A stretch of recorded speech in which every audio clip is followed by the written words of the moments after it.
That made my heart explode, so I have to do something ridiculous for you. It's 10:38.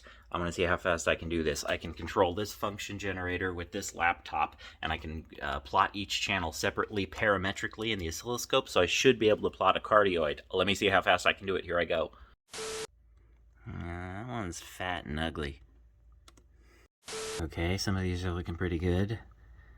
R is equal to that. Oh, they're not. Oh. Okay, here we go. Import some libraries. Oh, I didn't use that one. That's the number of points the function generator has. We got the parametric variable. Here we define the x and y functions relative to the parametric variable. And I got to kind of like normalize it around for the weird analog voltage levels. 4 to 95. That's 2 to the power of 12 minus 1. Okay, down here we are then writing to 2 different files because that's how I send them to the function generator. Okay. Here's this little bash script that just runs the function generator open source program somebody wrote that I found on Git. No, that's not right. There's not enough heart. This is just the piece of the...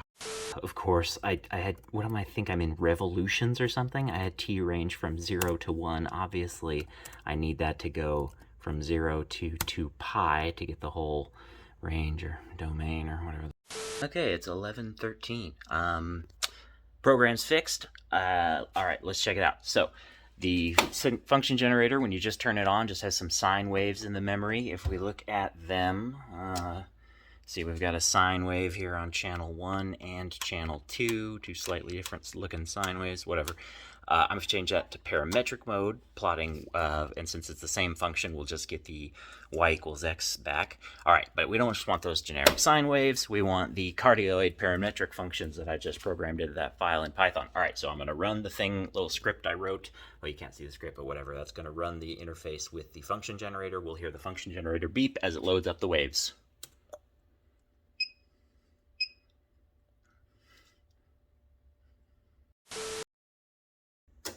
There's y of t. There's x of t. I guess you can check them both out. Yay. And back to parametric.